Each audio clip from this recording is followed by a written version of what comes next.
When we speak about castles, it is easy to imagine that we are speaking about the past, about stone walls, moats filled with water, armored men, noble families long gone. But that assumption would be a mistake. Castles are not simply remnants of history, they are compressed expressions of human decision-making. They are physical answers to questions that every society, including ours, must eventually face. Where do we place power? How do we protect what we value? How do we balance security with culture, authority with responsibility, strength with wisdom? The castles we explore today, Muiderslot, Loevestein, Fraeylemaborg, Wasserburg Anholt, and Huis Verwolde, were built in response to moments of uncertainty. Times of political instability, economic pressure, environmental threat, and social transformation. In that sense, they were not built for comfort alone, nor for vanity, nor even solely for defense. They were built as statements of intent, about order in a chaotic world, about continuity in times of disruption, about vision beyond the present moment. And that is precisely why they still matter. Each of these places stands at the intersection of geography and power. Rivers, borders, fertile land, trade routes, none of this is accidental. The builders of these castles understood something deeply, that control of space, resources, and movement shapes the destiny of societies. Long before modern infrastructure, long before nation-states as we know them, these estates functioned as nodes in networks of influence, political, economic, cultural, and spiritual. But if we look more closely, we discover something even more revealing. Behind the walls and facades, these castles were not abstract symbols. They were lived spaces. Children were raised here. Decisions were made that affected thousands of lives.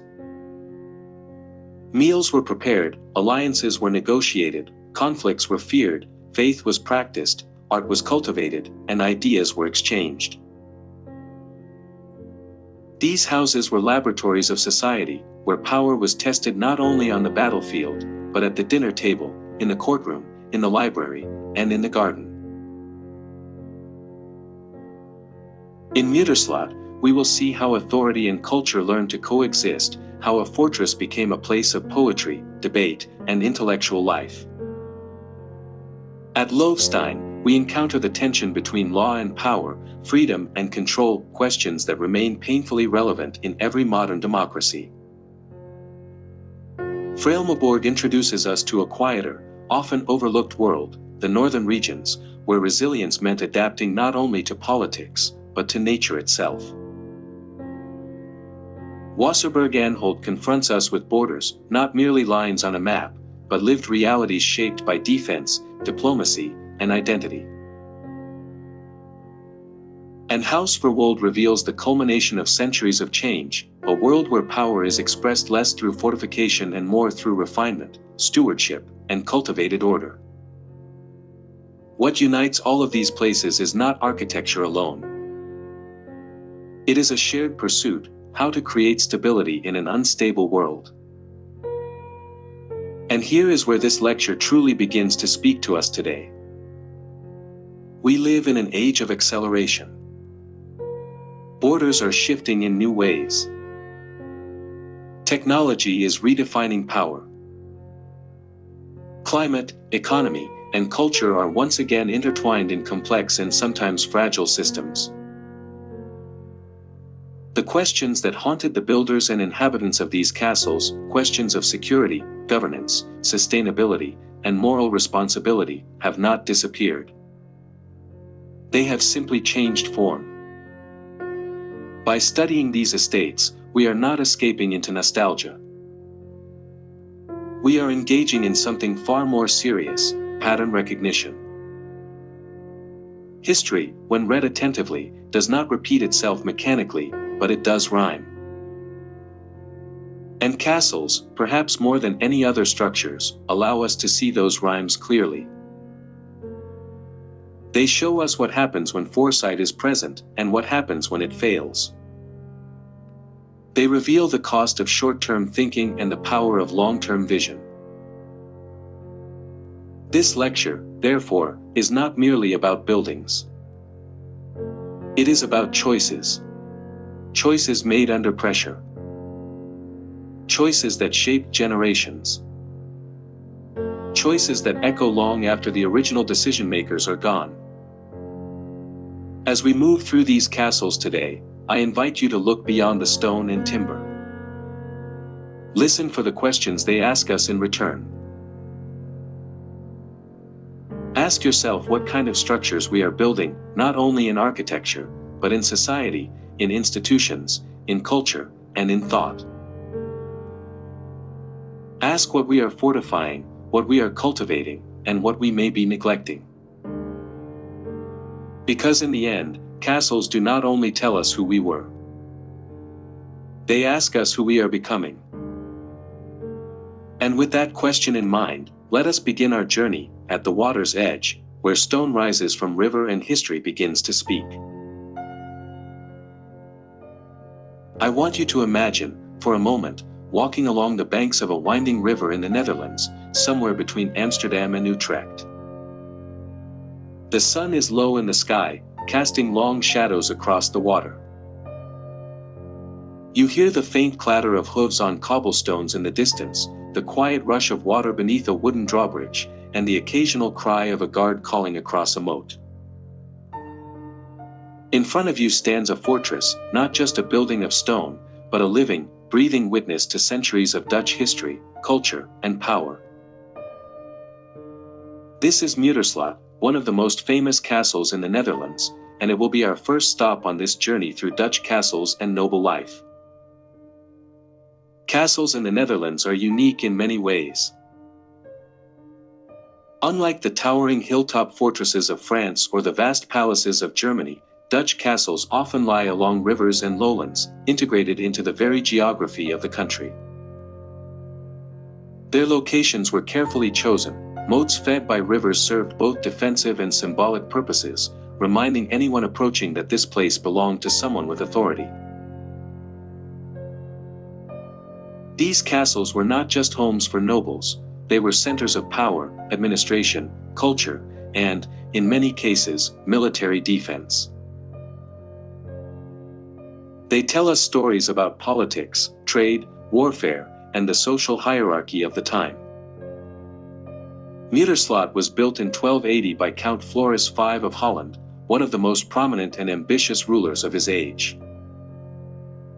Floris understood that controlling waterways meant controlling commerce, communication, and ultimately power.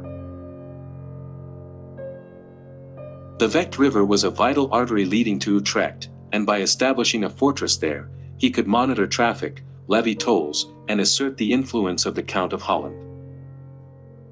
The castle's design is a square layout with a tower at each corner, surrounded by a wide, deep moat. The stone walls are thick, designed to withstand attacks from any direction. Imagine standing on one of those towers and looking down at the river, seeing merchants in their boats, soldiers patrolling the water, and potential invaders far in the distance. Every element of the castle's architecture had a purpose. The towers were lookout points, the walls defensive barriers, and the moat a deterrent against siege engines or enemy cavalry. The drawbridge creaked and groaned as it lifted or lowered, a constant reminder that this place was prepared for war, even in peacetime. But Muiderslot is not just a story of defense and military strategy. In the 17th century, it became home to Peter Cornelis Hooft, a poet, historian, and the governor, or drost, of Muiden. Hooft transformed the castle into a hub of culture and intellectual life. Under his stewardship, the walls that once symbolized exclusion and defense began to echo with poetry, music, and philosophical discussion. Muiderslot became a center for the Muiderkring, a circle of artists, poets, and scholars who gathered to discuss ideas, compose literature, and engage in the cultural debates of the Dutch Golden Age. Imagine walking through the halls with Hooft, listening to the rhythm of his quill against parchment, hearing conversations about literature, philosophy, and politics.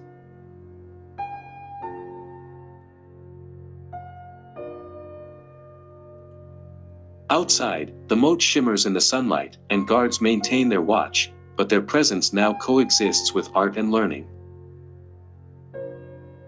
This duality, fortress and cultural center, is part of what makes Dutch castles so fascinating. They were built for defense, yet they nurtured creativity. They were homes of power, yet also homes of thought. Life in Muiderslot during Hoof's time was complex. Soldiers and guards maintained security, servants carried messages and prepared meals, cooks worked tirelessly in the stone kitchens, baking bread and roasting meat over open fires. Nobles hosted banquets and festivals, attended by artists, scholars, and local dignitaries. Outside the walls, farmers tended to the land, and riverboats carried goods to and from Utrecht. Every person in and around the castle had a role, contributing to the functioning of this miniature world of medieval and early modern life.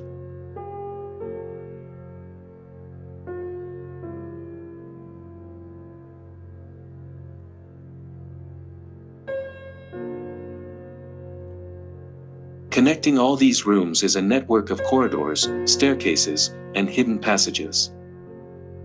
Some staircases are narrow and spiraling, designed to slow down invaders. Others are wide, allowing for ceremonial processions or rapid movement of guards. The castle is a labyrinth of function and symbolism. Every corridor, every doorway, every threshold communicates power, control, and purpose. Throughout the castle, you notice small details: carved door handles, iron hinges shaped like mythical beasts, hooks for hanging lanterns, and niches where weapons or religious icons would have been placed. Each of these details contributes to the atmosphere, a mixture of practicality, artistry, and intimidation. Daily life in Muiderslot would have been rich and varied. The nobles attended council meetings, social gatherings, and hunting excursions. Servants carried messages, prepared meals, and maintained the rooms. Guards patrolled the walls and towers, keeping watch over the moat and river. Craftsmen and artists visited from nearby towns, bringing goods, skills, and ideas. The castle was a small world unto itself, a microcosm of medieval society. Even the ceilings and walls speak volumes. Many ceilings are painted with scenes of myth or heraldry, designed to impress and educate. The walls bear marks of centuries of use, scratches, repairs, and even graffiti from long-past visitors. Walking through the castle, one feels the weight of history, the continuity of human activity, the echoes of laughter, debate, and the occasional clash of swords. Imagine a banquet night in the Great Hall. Torches flicker on the walls, casting moving shadows across the faces of nobles, soldiers, and guests. Platters of roasted meats, fresh bread, and exotic spices are brought to the long tables. Musicians play lutes and flutes, while poets recite verses written for the evening. The Count presides over the gathering, his coat of arms prominently displayed above the fireplace. Outside, the river glimmers in the moonlight, and the moat reflects the dancing lights of the castle. This is Muiderslot at its most vivid, a place of defense, culture, and life.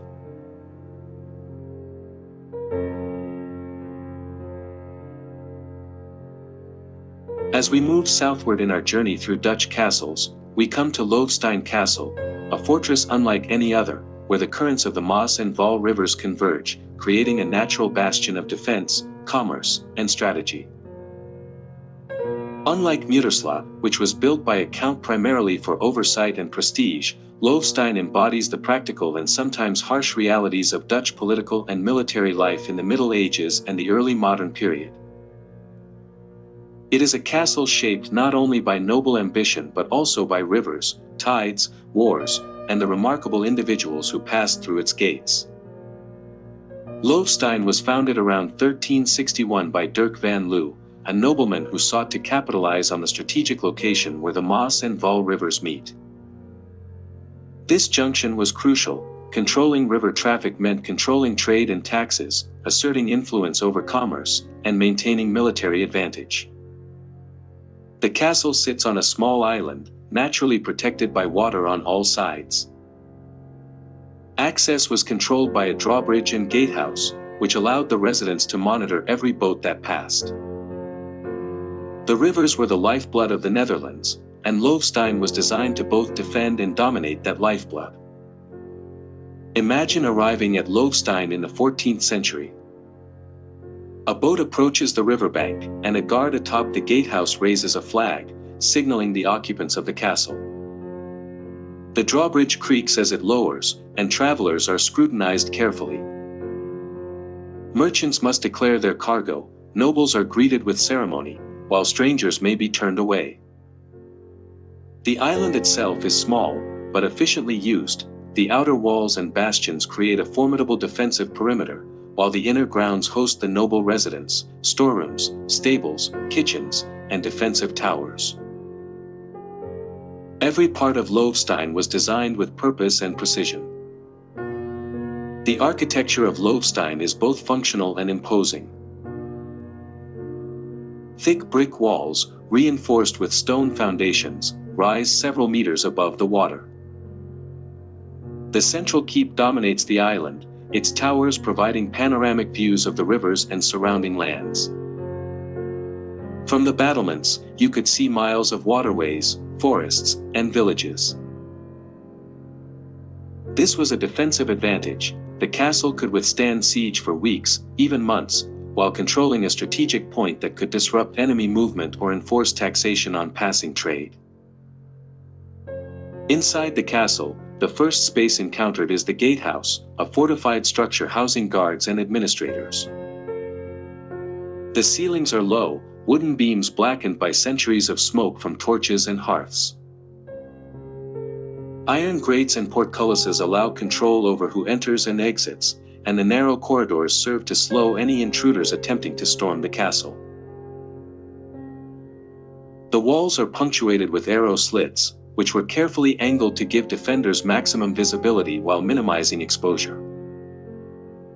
Imagine a guard standing here centuries ago, bow in hand, observing the river traffic, ready to sound the alarm at the slightest sign of trouble. From the gatehouse, one proceeds into the inner courtyard, the heart of the castle's day-to-day life. The courtyard is paved with worn cobblestones, smoothed by centuries of footsteps. Horses are tied to posts, carts unload goods, and the air is alive with the shouts of servants, the clanging of tools, and the distant hum of the river. On one side of the courtyard stands the Great Hall, the main space for administration and ceremonial functions. The Great Hall is a long, rectangular room, its walls lined with wooden paneling carved with geometric and heraldic motifs. The ceiling is supported by massive beams, and the stone fireplace dominates one end, its mantel adorned with carvings of lions, fleur-de-lis, and other symbols of nobility and protection. The Great Hall was multifunctional. Here, nobles convened councils, hosted visiting dignitaries, and celebrated important feasts. In the evenings, candles and torches cast flickering shadows on the walls, while the smell of roasting meat and baking bread filled the space. Tables were long, crafted from oak, with benches on either side. Goblets, pewter plates, and pitchers of wine or ale were arranged meticulously. Servants moved between the tables, serving meals, clearing dishes, and attending to the needs of the lords and their guests. The hall was a place of business, celebration, and social hierarchy, a microcosm of medieval society. Adjacent to the Great Hall were the private chambers of the lords and ladies. These rooms were smaller, more intimate, yet carefully furnished. Beds were canopied and draped with heavy curtains, offering warmth and privacy. Linens, though simple, were of high quality, and small rugs covered the stone floors. Wooden chests held clothing, documents, and valuables, often locked to protect against theft. Windows were narrow and fitted with wooden shutters, allowing light in but keeping cold drafts and unwanted visitors out. The chambers were designed to balance comfort with security, reflecting the dual priorities of life in a fortress. The kitchen wing of Loevestein is a study in medieval practicality. Massive hearths dominate the space, capable of roasting multiple animals at once. Iron hooks suspend cauldrons over flames, while wooden racks hold bread, cured meats, and herbs. Clay jars and barrels store grains, salted fish, and vegetables. The floor is rough stone, scarred by centuries of chopping, kneading, and movement. The air is thick with smoke, the aroma of cooking, and the constant hum of labor. In the kitchens, servants and cooks worked tirelessly to provide sustenance for everyone in the castle, from nobles to guards, prisoners to visitors. Speaking of prisoners, Loevestein is famous as a prison. Perhaps the most well-known inmate is Hugo de Groot, or Hugo Grotius, the jurist and philosopher whose escape from Loevestein is legendary. Grotius was imprisoned here in 1619 due to political conflicts within the Dutch Republic. His escape involved hiding inside a wooden book chest, which was then carried out of the castle under the unsuspecting eyes of the guards. Imagine the tension of those moments, the claustrophobic darkness of the chest, the gentle rocking of the boat, the fear and hope of freedom just beyond the river. The castle's dungeons and prison cells are dark, damp, and austere. Iron bars and heavy wooden doors ensure confinement, and the stone walls retain moisture, making the air cold and unwelcoming. Prisoners had little space, no comforts, and minimal light. Yet the dungeons of Loevestein also illustrate the authority and judicial function of the castle. Beyond the great halls and noble chambers, the castle enforced law, punishment, and control, reminder that castles were instruments of power, not merely homes or military fortresses. The outer defenses of Loevestein are as impressive as the interiors. Thick brick walls rise from the edge of the island, reinforced with towers and bastions. The moat that surrounds the castle is fed by the confluence of the rivers, creating a natural defensive barrier. Cannons, later added in the 16th and 17th centuries, could cover the river approaches, while arrow slits allowed archers to target approaching enemies. The outer walls also serve as a promenade for guards, offering sweeping views and early warning against threats. Life within Loevestein was a delicate balance of security, administration, and daily routine. Guards patrolled the walls and towers, ensuring the safety of the castle and monitoring the river. Servants and laborers performed essential tasks: cleaning, cooking, maintaining equipment, and managing supplies. The lords and ladies of the castle conducted meetings, managed estates, received guests, and participated in political affairs. Merchants and artisans passed through the gates, bringing goods, skills, and news from the outside world. The castle was a self-contained ecosystem, a place where every individual had a defined role, and where the rhythms of life were determined by both necessity and status. Hugo de Groot's story adds a unique layer to Loevestein's narrative. While the castle was a place of power, it was also a place of confinement for those caught in political strife. Grotius' imprisonment reflects the complex interplay between authority, law, and individual genius. His daring escape highlights the ingenuity and courage required to navigate such a world where a wooden chest could carry both a man and the promise of freedom. But Loevestein was not only about imprisonment or defense. It was also a place of strategic governance. The lords controlled river traffic, collected tolls, and monitored trade routes. From the towers, One could observe the movement of merchants, fishermen, and travelers, ensuring that the castle exerted influence over the surrounding region. It was a physical manifestation of authority, a center where military, economic, and administrative functions converged. The courtyard gardens of Loevestein provided another layer of life. Though functional, they were also spaces of beauty and reflection.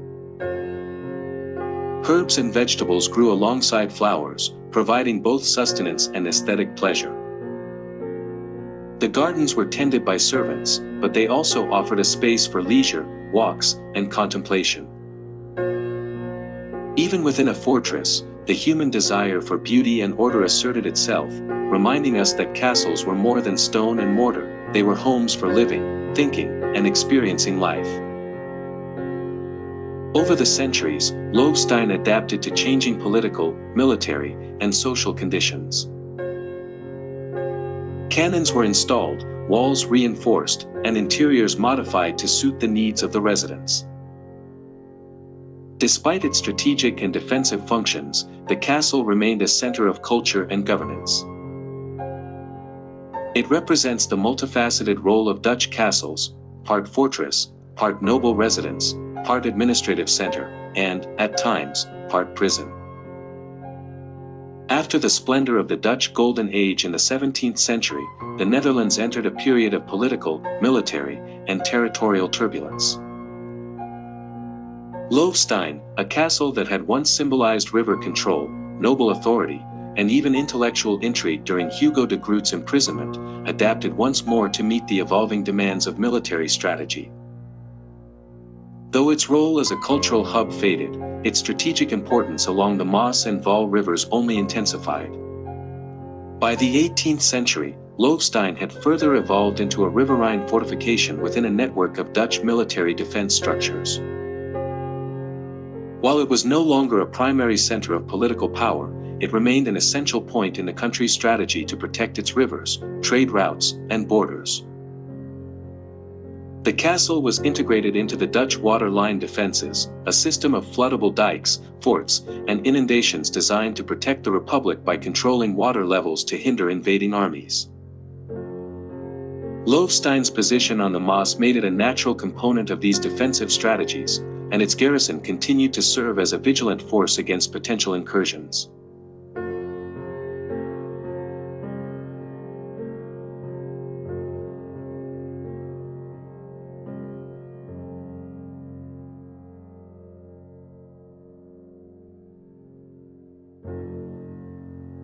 As we turn again to the northern reaches of the Netherlands, to the province of Groningen, we find ourselves walking up the gravel path toward Fraeylemaborg, one of the most remarkable and best-preserved borgs in the country. Towering quietly yet elegantly above its moat and gardens, Fraeylemaborg today is a museum. Yet it is not a museum of dead things. It is a place that feels lived in, a house whose walls still whisper the stories of the families that shaped it over centuries, noble lineages, marriages, inheritances, cultural ambitions, and the rhythms of everyday aristocratic life. Today I want you to imagine not just walking through its halls, but living there, sensing the environment, witnessing the ceremonies and private moments, hearing the echoes of footsteps on wooden floors, feeling the cool stone walls under your palm. To appreciate Fraeylemaborg fully, we must understand both who lived here and what the house itself contains, its furnishings, art, decor, and atmosphere as a preserved noble residence. The origins of noble ownership, the early lineages. Fraeylemaborg's oldest documentary traces don't extend into the deep Middle Ages with certainty, but by the early 1500s we begin to see named noble proprietors. One of the earliest families clearly associated with the estate is the Fraeylema family, whose name survives in the manor's title and marks the beginning of its aristocratic legacy. The Fraeylema were part of the landed nobility, not the great ducal houses, but substantial regional figures. Mobile men and women with ties to both local peasant communities and the broader networks of Frisian and Saxon nobility that crisscrossed the northern Low Countries. In this early period, the Borg was primarily a manor house with defensive trappings, high walls, a moat, and timber and stone constructions that reflected the constant need for both authority and security in a landscape shaped by water, marsh, and small-scale conflict between competing regional clans and noble interests. The Lord of Fraeylemaborg was both a juridical figure, overseeing disputes, contracts, and obligations, and an economic one, administering land, tenants, leases, and water rights. As centuries passed, ownership shifted through marriage alliances, inheritance, and sale. This pattern, characteristic of many noble estates, reflects the interwoven nature of aristocratic families across regions.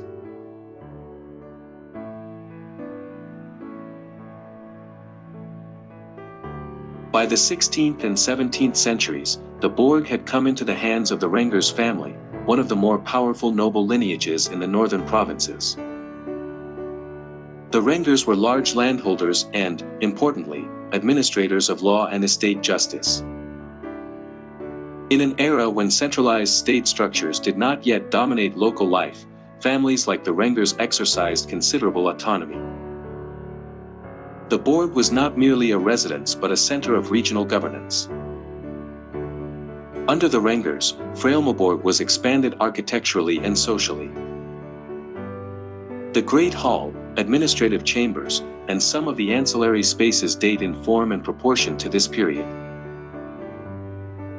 Portraits of family members from this era, still preserved in the museum's collections, show stiff collars, elaborate lace, and the black velvet and gold embroidery that marked noble status in Northern Europe in the 17th century. These portrait panels are more than decoration, they are representations of lineage and legitimacy. Noble life in the Rengers period was structured around landholding, legal jurisdiction, and the integration of local notables. The lord's role was partly adjudicator, hearing disputes and rendering judgments, but also ceremonial. Hosting visiting dignitaries, presiding over feast days, and enforcing the social hierarchy that tied peasants, craftsmen, and lesser nobility into a coherent, if hierarchical, social system.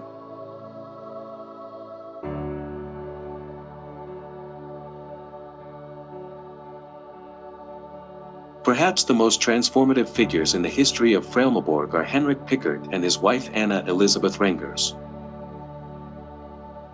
Pickert was no ordinary Dutch noble. He was educated in law, spent time at the court of Louis XIV in France, and was quite literally at the crossroads of European intellectual and political life. Through a loan from stadtholder William III, Pickert acquired the Borg and initiated one of the most significant phases of its transformation. Under Pickert's influence, the Borg was remodeled, not only as a fortified residence but as a center of cultural and social life. Its gardens were designed with formal French influence, a reflection of Pickert's time in Paris and Versailles. Paths, parterres, and water features were laid out with geometric precision, and while much of that formal garden scheme has since given way to later landscaping styles, its echoes remain deeply embedded in the estate's plan. Inside the house, Pickert and Anna Elizabeth transformed the interiors to reflect the refined tastes of European aristocracy. Floors were raised and leveled, walls were paneled and sometimes gilded, and rooms were proportioned for both formal reception and private life. Portraits of William III and Mary II, reflecting the couple's connection to the wider political world of the Dutch Republic and England, still hang in the Borg today, silent witnesses to a world that was as political as it was cultural. Henrik Pickert was also responsible for establishing a library and collection of books that reflected his interests in law, literature, and philosophy. Today, the museum's library rooms echo that legacy. When you stand among the tall, closely set tomes lining those shelves, you are stepping into the mind of a man deeply engaged with the intellectual currents of his time.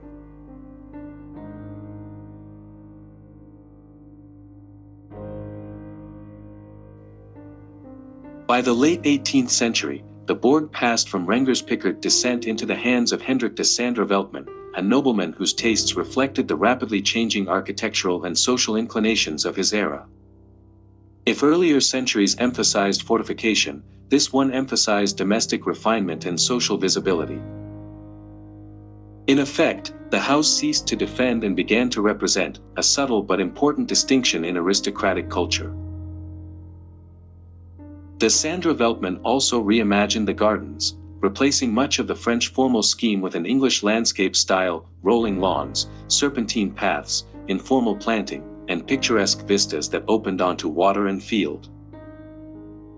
This was not just aesthetic, it reflected a new philosophy of nature as something to experience rather than control. The Borg grounds became places for strolling, reflection, conversation, and display.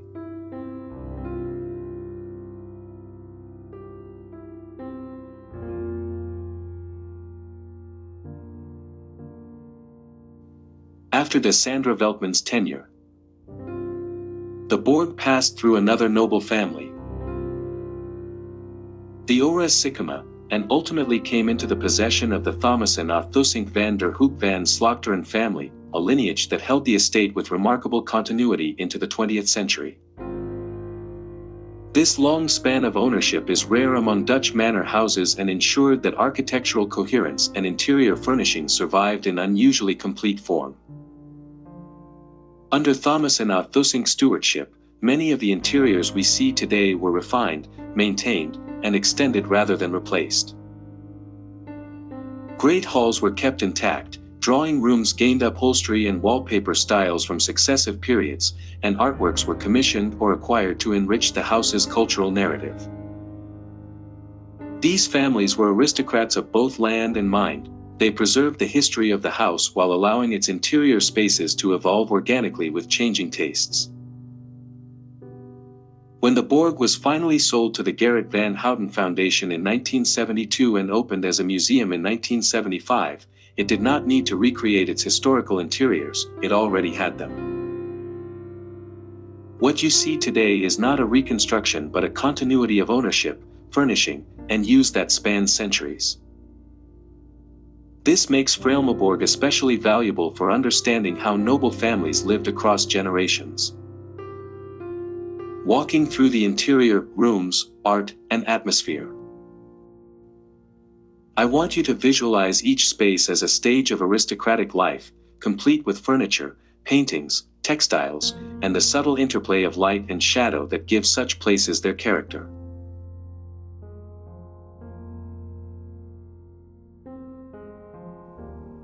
Stepping through the front door today, as visitors do, you enter a foyer where the first impression is one of elegance without ostentation.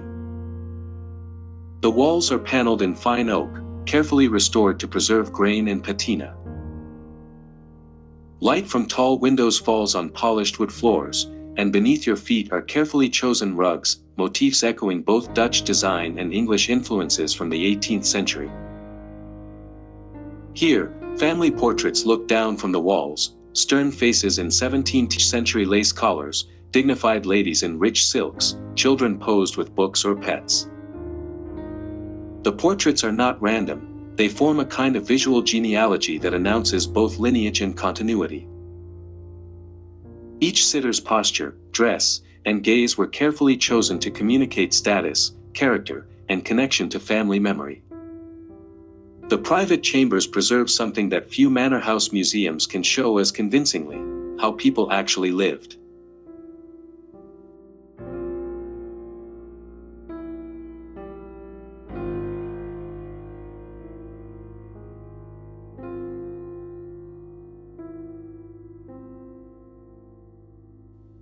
Bedrooms here are not sterile exhibits, they are arrangements of furniture, textiles, garments, and objects that reflect daily life through several eras. One bedroom has a four-poster bed with silk drapery, its mattress and covers meticulously restored to reflect late 19th century aristocratic taste. Nearby, a lavish dressing table holds glass bottles and vanity boxes, some original, some faithful recreations, evoking routines of preparation, leisure, and personal ritual. Another room displays wardrobe pieces from several centuries, embroidered waistcoats, velvet gowns with lace collars, and children's dresses, each garment preserved or reconstructed to fit historically documented examples. These textiles do more than decorate, they tell us about fashion, wealth, craftsmanship, and identity.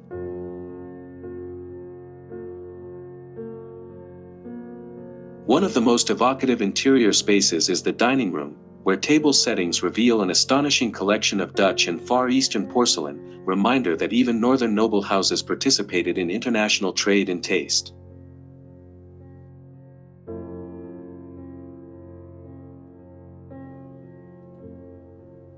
Plates from Delftware workshops, Chinese export porcelain, and European manufactories are displayed alongside family silver, engraved with monograms and heraldic symbols. Chairs around the table are upholstered in patterned fabrics that complement the room's woodwork, and fine embroidered table linen suggest the rituals of formal dining as lived throughout the 19th and early 20th centuries.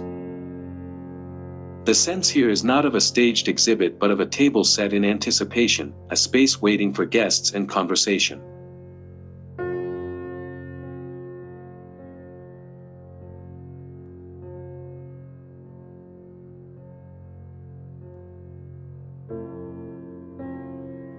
Fraeylemaborg's art collection is woven into the very fabric of the house. Portraits are everywhere, but so too are landscapes that reflect the regional terrain, the low skies, the water meadows, the flat horizon that is unmistakably northern Dutch. The walls also display religious scenes, allegorical works, and still lives that chart shifting tastes over centuries.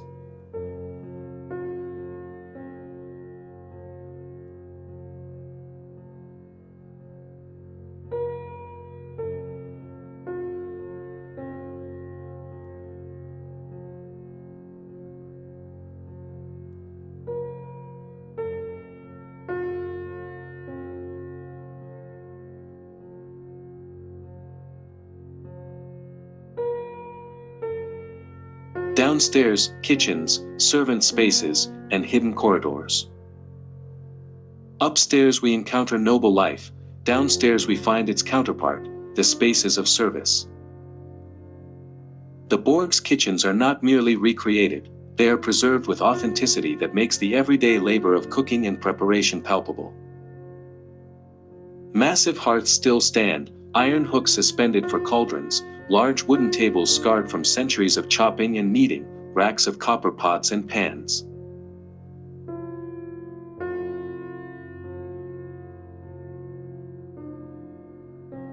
Adjacent chambers once housed cooks, scullery workers, and others whose labor supported noble life above. These rooms are not luxurious, but they are rich with evidence of lived experience, broom marks on beams, where patterns on floorboards, hooks where aprons once hung. No description of the interior is complete without reference to the landscape immediately outside the windows. Fraeylemaborg's garden today is a blend of styles, remnants of the formal Baroque parterres, expansive lawns that reflect the English landscape tradition, mature trees whose trunks bear witness to centuries of seasons. Paths wind toward water edges where reflections of sky and building merge. Garden benches, flowering beds, and trimmed hedges all reflect an understanding of nature as both utility and pleasure, a theme that changed over time in noble garden design.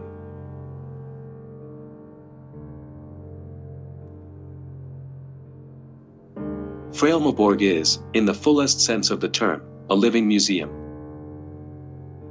It preserves not just architecture but the story of aristocratic identity and continuity across centuries. From early noble lineages like the Fraeylema and Rengers, through the cultural refinement of Henrik Pickert and the Georgian elegance of de Sandra Veltman, to the custodianship of the Thomason of Thusink van der Hoop van Slotteren family, each generation left its imprint. Walking through its rooms is akin to moving through time itself. Hearing whispers of feasts in the great hall. Feeling the stillness of the library where minds gathered, touching the textiles in bedrooms worn by daily life, sensing the labor in spaces once devoted to service, and seeing the relationship between interior comfort and exterior landscape. When we think of castles in the Netherlands, we often picture stone keeps rising above moats, or manor houses transformed into stately homes.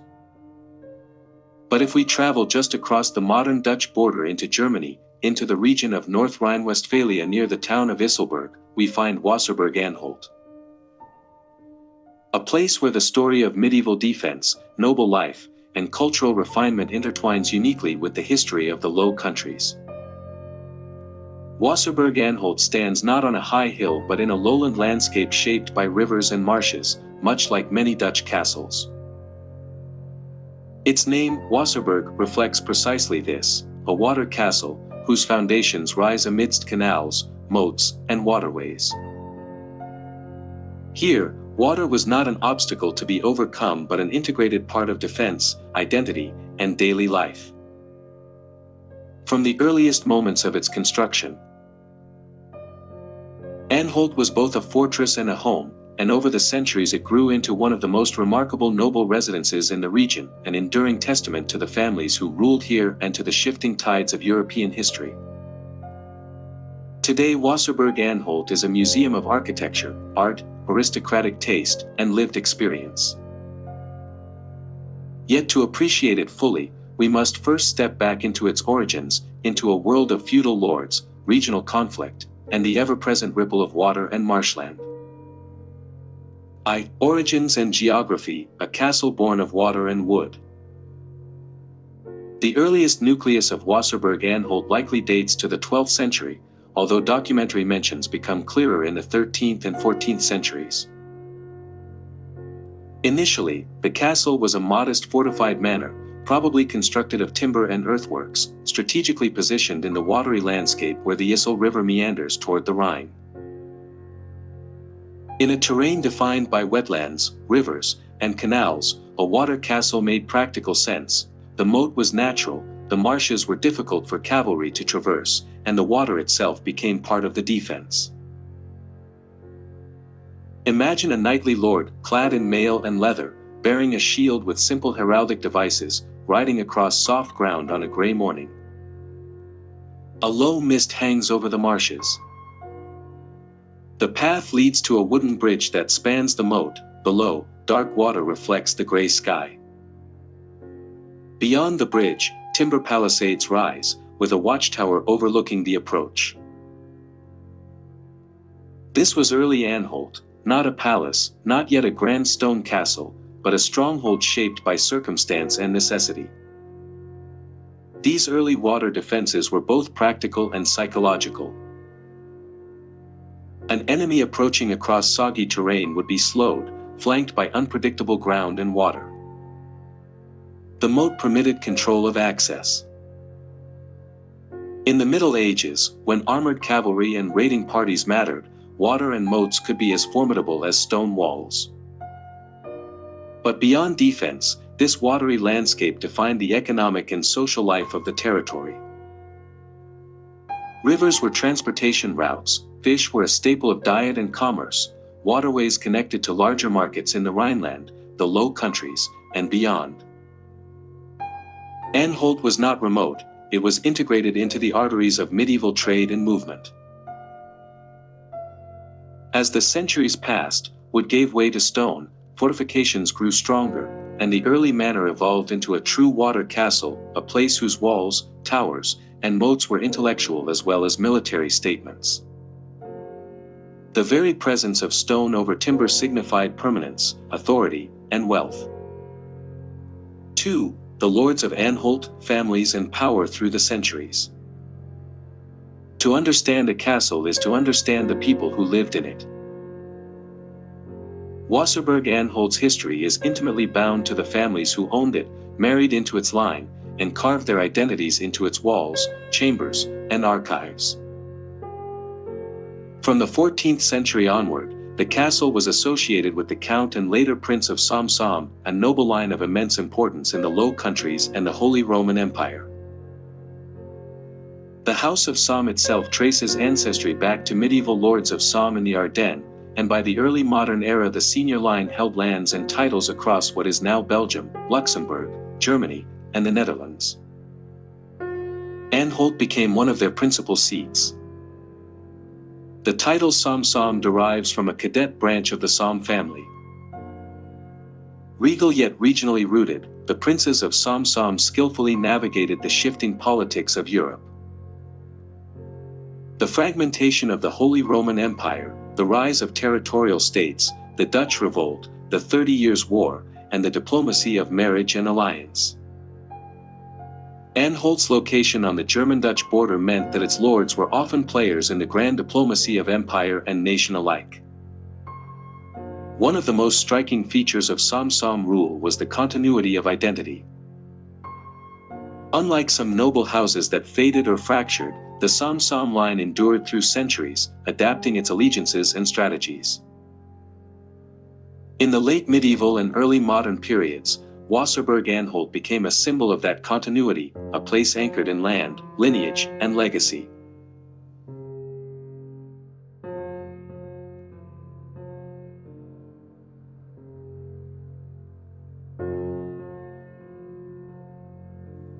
As we linger on the reflective waters surrounding Wasserburg Anholt, watching its moats glint under the winter sun and its towers stand steadfast against the northern sky, we are reminded that these water castles were more than military strongholds.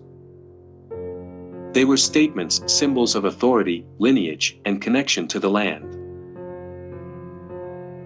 Each wing, each bastion, each carefully proportioned facade speaks to centuries of noble presence, the Som family, their heirs, their alliances, and the subtle interplay between defense, domesticity, and display. Notice the careful symmetry of the facade, the way the bridge over the moat frames the approach, and the gardens that extend the castle's presence into the landscape. Even without stepping inside, the exterior tells us stories about power asserted through architecture, about social hierarchies visible in spatial design, and about how noble families expressed identity through both structure and setting. From Anholt, the landscape itself begins to change. As we move westward back into the heart of the Netherlands, we encounter a different type of noble residence, one less defined by moats and defensive waterways, and more by the intimate dialogue between manor house and surrounding farmland. Here, in the province of Gelderland, we find Huis Verwolde, a country estate that embodies another layer of aristocratic life. While Anholt speaks of strategic positioning on the borderlands, of water as both protector and prestige, Huis Verwolde reflects a domestic vision rooted in Dutch nobility. A home where agriculture, forestry, and landscape management were intertwined with social display, hospitality, and the rhythms of rural governance. The castle's facade, its outbuildings, and the surrounding parkland form a subtle but powerful statement of wealth, stewardship, and taste, a statement that continues the narrative of noble influence in the Low Countries, yet through a lens of cultivation rather than fortification. As we glide past the ornamental gates and observe the manor's imposing yet approachable exterior, consider how the architecture communicates a shift in priorities. From defense to domestic order, from regional authority to estate management, from the grandeur of waterborne defense to the elegance of cultivated grounds. The house itself becomes a lens for understanding Dutch noble life, its values, its rhythms, and its relationship to the surrounding countryside. With the waters of Anholt fading in memory, we now turn our attention to Huis Verwolde, where the walls, the roofs, and the gardens await to tell the next chapter in our journey, a story of Dutch gentry, refined taste, and the enduring dialogue between noble identity and the land itself. Long before the elegant facades and refined interiors that we see today, Huis Verwolde begins its story deep in the Middle Ages, a period of hunting lodges, fortified estates, feudal alliances, and territorial struggle in the eastern Netherlands. The earliest surviving written record of the estate dates from 1346, when Dirk II van Keppel is mentioned in connection with the property that would one day become Huis Verwolde.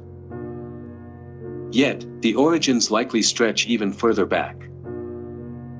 Archaeological and historical evidence suggests that in the 12th century landscape of wild forests, marshes, and fertile hunting grounds, The lords of Keppel established a residence here as a base for game hunting and regional oversight, a habitat. The setting was ideal for a medieval lordship, dense woodlands teeming with deer and wild boar, fertile fields along the edge of the Achterhoek's riverine plains, and proximity to important regional centers such as Zutphen and Deventer. These early manor houses were as much practical as symbolic places from which lords administered their lands, hosted travelers and knights, and reinforced social authority through both agriculture and martial presence.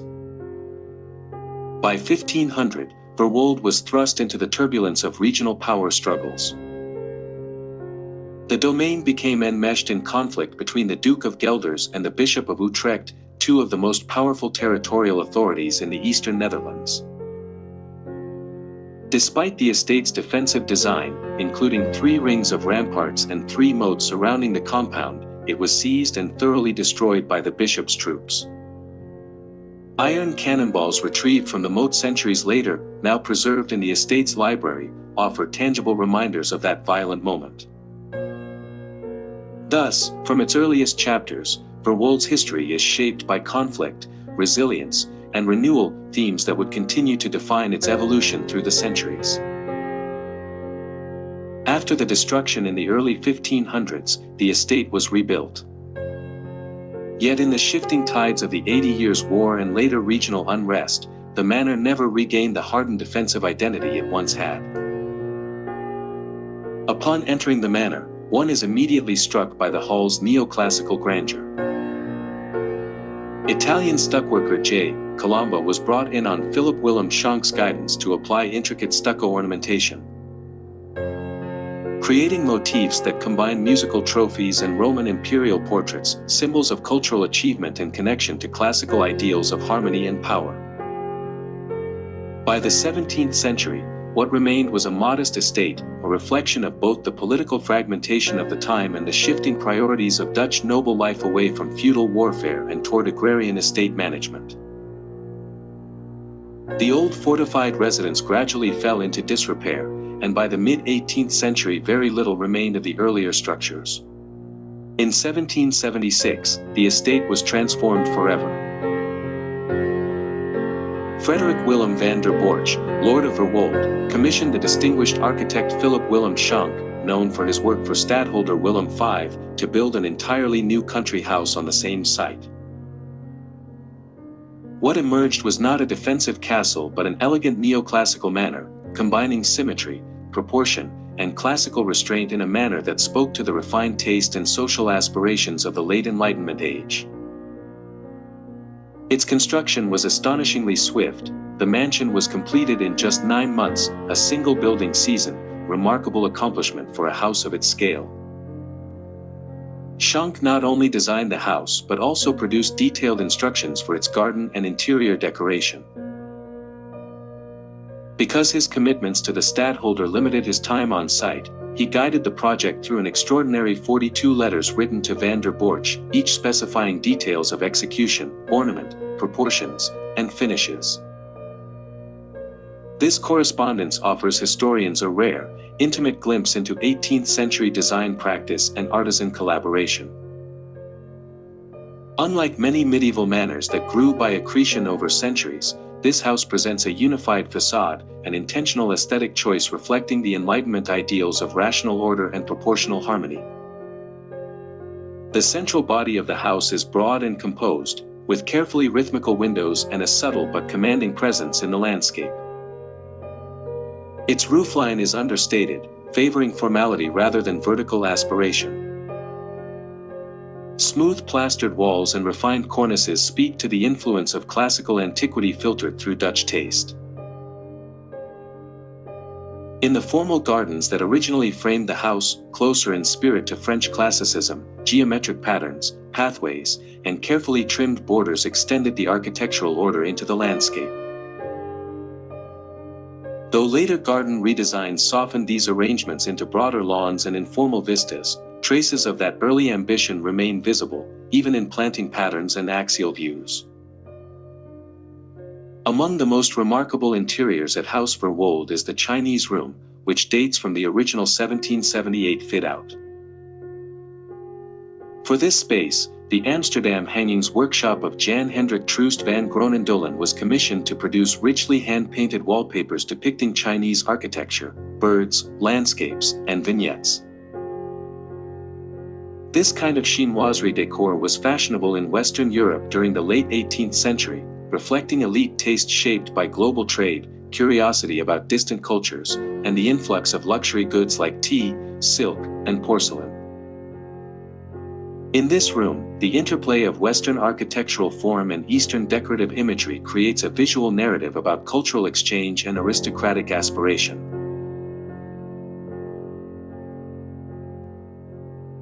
From 1777 until 1977, 6 generations of the van der Borch van Verwolde family called this house home, a remarkable span of continuity that left an unusually rich legacy of material culture.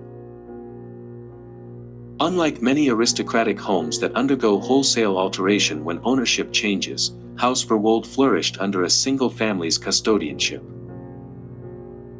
Each generation left its own imprint, evolving the house in ways that respected its original neoclassical character while adapting it to the needs of changing times.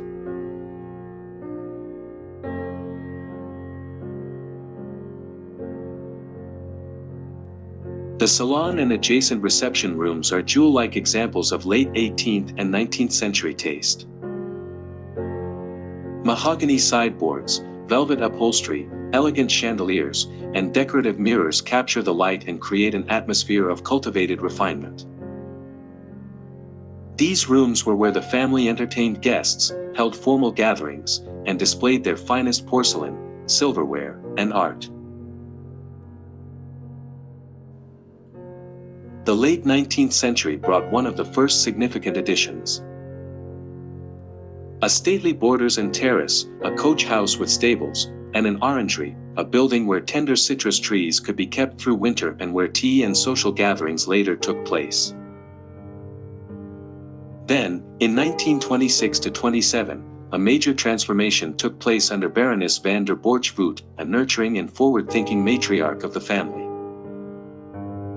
She commissioned a substantial corner tower at the north end of the house, adding a slightly romantic, castle-like accent to the otherwise symmetrical classicist design.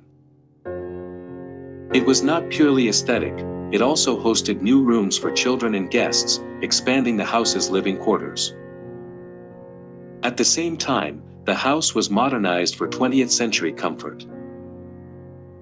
Electricity was introduced, central heating replaced old fireplaces where needed. Telephones were installed long before many rural estates had them, and even a personal elevator from 1926 was added, remarkable example of early adaptation of modern technology in a historic house. Yet through all this, the family and architects were careful to preserve the essential character and existing decorative schemes of the interior. Even as service spaces, the undercroft for staff, were enhanced, the upstairs rooms retained their historic roles and visual coherence.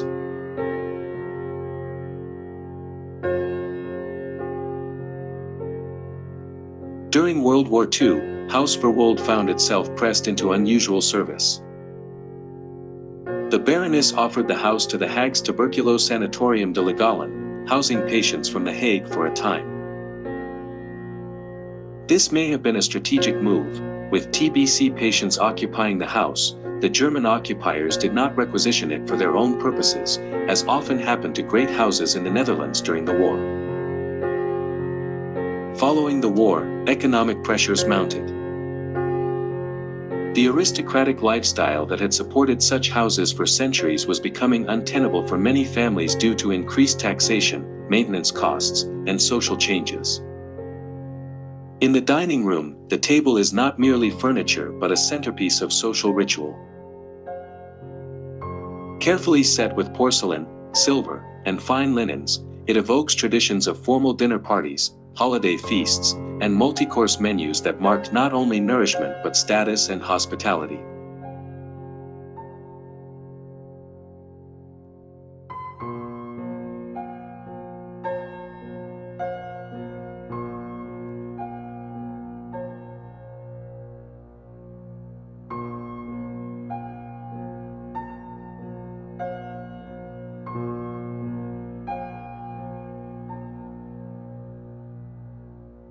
In 1976, Baron van der Borch van Verwolde decided to relinquish the house to the Stichting Vrienden der Gelderse Kastelen, on the condition that the house be preserved and given a cultural purpose. With support from provincial funds, private contributions, and sustained conservation efforts, the house underwent meticulous restoration. Much of the original neoclassical interior, including the Italian stuckwork and the painted hangings of the famous Chinese room, was carefully conserved or restored. Even decorative details like behangsels and witches van Verwolde received painstaking restoration to recover and protect their historical character. In 1982, Huis Verwolde, house, garden, and park, was opened to the public for the first time, offering visitors a rare opportunity to experience a noble residence still furnished in the styles and personalities of its long resident family.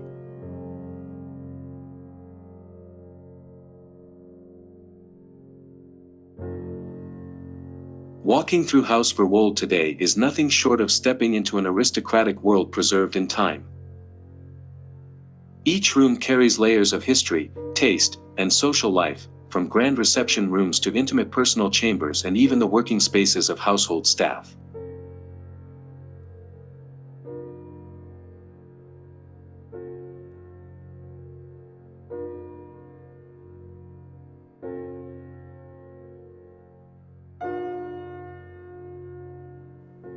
The private chambers preserve the intimate side of aristocratic life: bedrooms, dressing rooms, children's rooms, and private studies that reveal how the family actually lived.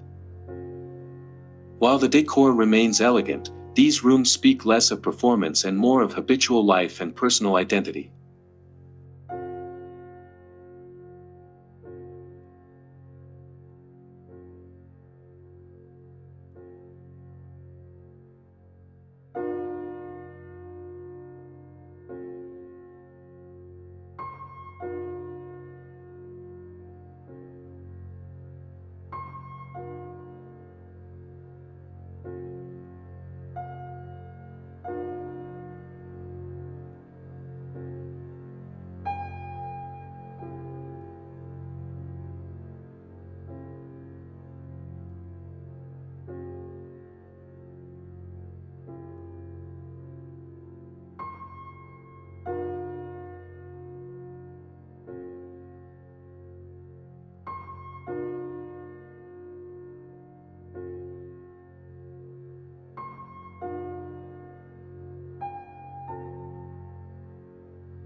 Perhaps no room more powerfully reflects the inner life of Huis Verwolde than its library.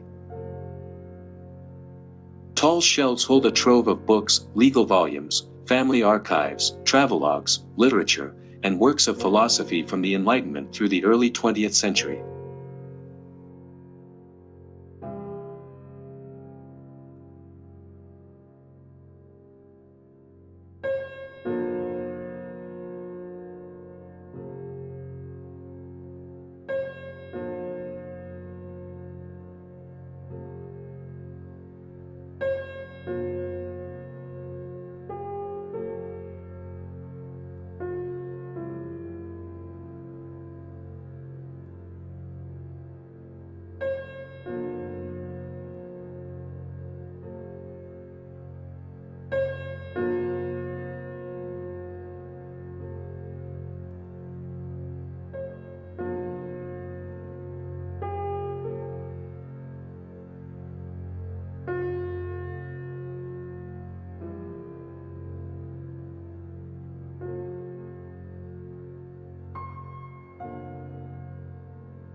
Just as at Fraeylemaborg, a complete story of noble life must include the service areas, the kitchens, pantries, staff corridors, and workrooms where the material rhythms of daily life were enacted.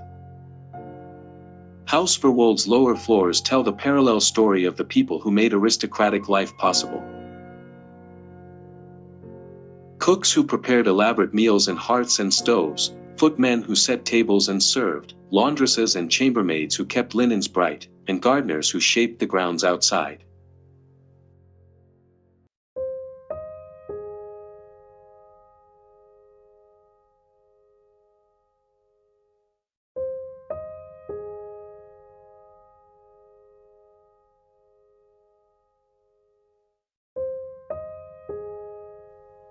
The gardens of Huis Verwolde reflect multiple eras of landscape fashion. Although early formal schemes gave way over time, the park today, influenced by Hugo Poortman's 1926 designs, blends French geometric order with landscapes that draw the eye outward into a parkland softened by trees, borders, and water features.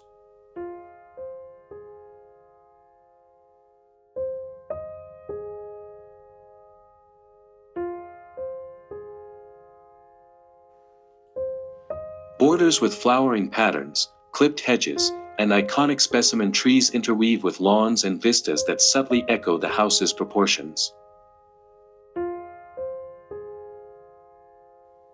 Huis Verwolde stands today as a remarkable example of Dutch country house culture, unique in how much of its interior content, lineage continuity, and architectural integrity has been preserved. 6 generations of the Van der Borch family lived here, each shaping the house, the garden, and the social identity of the estate over 2 centuries.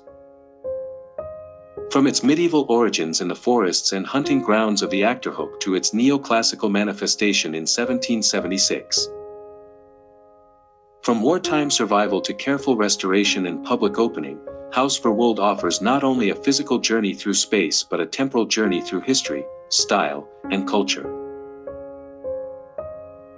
As we step back from Muiderslot, Loevestein, Fraeylemaborg, Wasserburg Anholt, and Huis Verwolde, a larger pattern emerges, a pattern not just of stone and mortar, but of human aspiration, resilience, and the cycles of history. These castles, so different in form, function, and era, are united by a deeper story. They are manifestations of human ingenuity confronting uncertainty. They are monuments to foresight and foresight's necessity, reminders that power, culture, and society are never static. They are tested, reshaped, and renewed with each generation. Consider what these estates teach us today. Muiderslot shows us that security alone is not enough. Culture, literature, and learning fortify society as surely as walls and moats. Loevestein reminds us that rule of law and strategic thinking are entwined. The lessons of detention, justice, and calculated action echo in modern governance and diplomacy. Fraeylemaborg teaches the power of adaptation to environmental and social realities, and the value of small communities in sustaining broader networks. Wasserburg Anholt whispers across time that territorial presence, clarity of intent, and integration with the landscape matter, even as borders and alliances shift in ways both visible and invisible. Finally, Huis Verwolde embodies the human capacity to shape, elevate, and beautify life itself, even amid turmoil, a testament to vision, taste, and stewardship. Across these houses, a theme emerges that resonates with our era: the balance of power and responsibility, action and reflection, tradition and innovation. We are living in times of unprecedented change, political turbulence, climate upheaval, technological acceleration. And yet, the same principles that guided the builders, rulers, and residents of these estates remain true. They remind us that lasting influence is built on foresight, moral courage, and the disciplined cultivation of culture and character. Moreover, there is a prophetic lesson here, not in the sense of predicting events, but in the sense of discerning patterns. These castles show that societies thrive when they honor both the visible and invisible architectures of life, walls that protect, halls that educate, kitchens that sustain, gardens that connect humanity to the earth. Neglect any one of these, and the entire structure falters. Likewise, in our modern world, we must balance infrastructure with education, security with culture, technology with ethics, growth with sustainability. And so, as we leave these historic sites behind, let us not see them only as relics of the past. Let us see them as mirrors of our present and guides for our future. They urge us to ask, how do we defend what matters without sacrificing beauty, creativity, and morality? How do we wield power responsibly while inspiring trust and admiration? How do we cultivate resilience that honors both heritage and innovation? If we listen carefully, the stones, tapestries, and waters of Muiderslot, Loevestein, Fraeylemaborg, Wasserburg, and Huis Verwolde speak across the centuries. They call us to think deeply, act wisely, and build for generations yet to come. They call us to recognize that true leadership, whether in the halls of a noble estate or in the corridors of modern society, requires vision tempered with humility, strength married to grace, and foresight aligned with ethical purpose. In that sense, these castles are not merely histories, they are prophetic instruments. They remind us that the challenges of today, societal division, environmental pressure, political uncertainty, are not insurmountable. They are tests, just as the rivers, wars, and political shifts tested the generations who walked these halls before us. And just as those generations responded with ingenuity, courage, and moral clarity, we too can rise to meet our moment, shaping institutions, communities, and landscapes in ways that endure. Let us leave here, then, not simply with admiration for stone and art, but with renewed commitment to discernment, stewardship, and action. Let us allow the legacy of these castles to inform our leadership, our choices, and our vision. And in doing so, we participate in a continuum, a line of human striving, wisdom, and foresight that stretches from the medieval lords of Muiderslot and Loevestein to the stewards of our world today, and forward to generations yet unborn.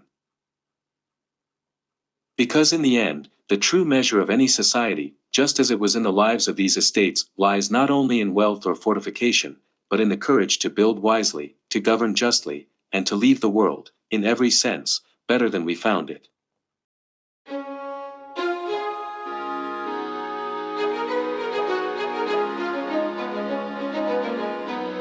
Thank you for joining me on this journey into our shared past. If today's episode sparked your curiosity about where we come from and where we're going, don't forget to like, comment, share, and subscribe to this channel. Search for Origin. Here, history, faith, and science come together to reveal the deeper stories that shaped our world. And if you're ready to walk in the footsteps of the past yourself, I now offer exclusive museum and city tours in the Netherlands and Germany. Discover the hidden layers of art, culture, and faith with a personal guide who speaks your language and knows the ground you're walking on. To book a tour or ask questions, reach out at dukes@tonline.de, that is DJOEKS@tonline.de, or look at the information in the channel's description. Your origin story is waiting. See you all in the next episode.